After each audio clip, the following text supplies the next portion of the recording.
Welcome to our math solution channel. তো এই চ্যানেলের মাধ্যমে আমি প্রতি ভিডিওতে অঙ্কের বিভিন্ন সমস্যা, বিভিন্ন টিপস দিয়ে থাকি। তো আজ মাধ্যমিকের ইউনিট 2 পরীক্ষার আগত। তার জন্য একটা ক্লাসের ব্যবস্থা করা হয়েছে। আজকে প্রধানত যেটা আমি বলতে চাই, সেটা হলো যে ভালো স্টুডেন্ট আর জেনারেল স্টুডেন্টের মধ্যে তফাৎ হলো এইটাই যে ভালো স্টুডেন্টরা তাদের সিলেবাস কমপ্লিট করে আবার রিভাইজ দিয়ে তারা প্রিপারেশনটাকে চালু রাখে। আর সাধারণ স্টুডেন্টরা কি করে, পরীক্ষার আগে কোনো রকমের সিলেবাসটা কমপ্লিট করে কিন্তু রিভাইজ দিতে পারে না। অর্থাৎ এই রিভাইজটা এমন একটা ব্যাপার, প্র্যাকটিস আর রিভাইজ রেগুলার যদি অঙ্ক করতে থাকে তাহলে একটা স্টুডেন্টের কাছে অঙ্ক কঠিন আর হয় না। কিন্তু সাধারণ স্টুডেন্টরা অঙ্কটা কোনো রকমে কমপ্লিট করে সিলেবাস, কিন্তু রিভাইজ দেওয়ার জন্যই তারা পরীক্ষার হলে অর্থাৎ ফাইনাল স্টেজে গিয়ে অঙ্কটা কমপ্লিট অ্যান্সার পর্যন্ত যেতে পারে না। তাই ভালো স্টুডেন্টরা ওইখানে অনেকটাই স্কোর করে দেয়।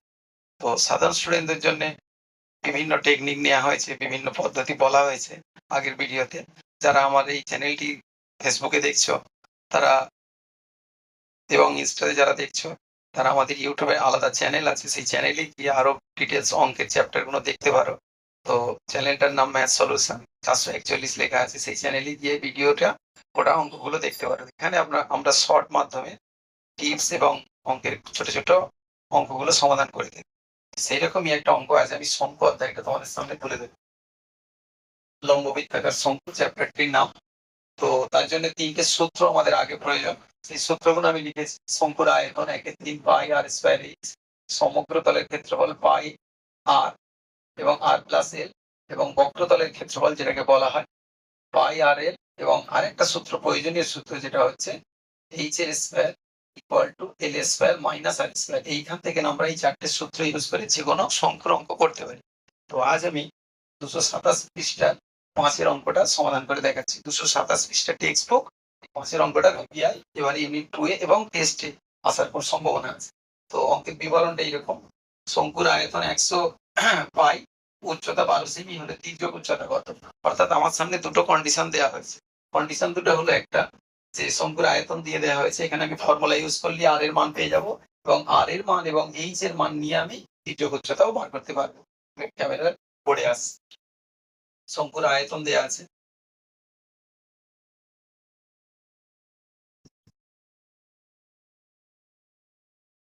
শঙ্কুর আয়তনের সূত্র আমরা সরাসরি লিখতে পারি 1/3 পাই আর স্কয়ার এইচ। এখানেই মানটা বলে দিয়েছে ওরা 100 পাই, অর্থাৎ দেখা যাচ্ছে পাই পাই এমনি কেটে যাচ্ছে।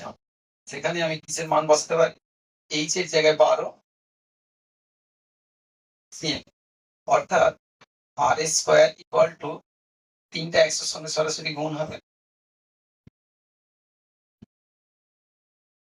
আর নিচে এইচটা চলে যাবে। এইচ এর মান আমরা সহজেই বসাতে পারি।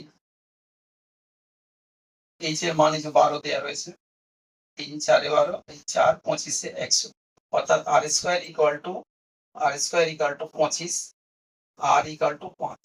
সহজেই আমরা পেয়ে গেলাম আর এর মান। এবার আর এর মান আর এই তির্যক উচ্চতাকে, আর এর মান এবং উচ্চতাকে কাজে লাগিয়ে আমরা তির্যক উচ্চতার মান বের করতে পারবো। অতএব আমরা তির্যক উচ্চতা মানে জানি এল এর স্কয়ার ইকুয়াল টু এইচ এর স্কয়ার প্লাস আর এর স্কয়ার। এইচ এর জায়গায় আমরা 12 বসাতে পারি, আর এর জায়গায় আমরা 5 বসাতে পারি, ইকুয়াল টু 4 4 প্লাস এইটা 169 ইকুয়াল টু 13। এল এর স্কয়ার মানে হচ্ছে 169, এল মানে হচ্ছে 13।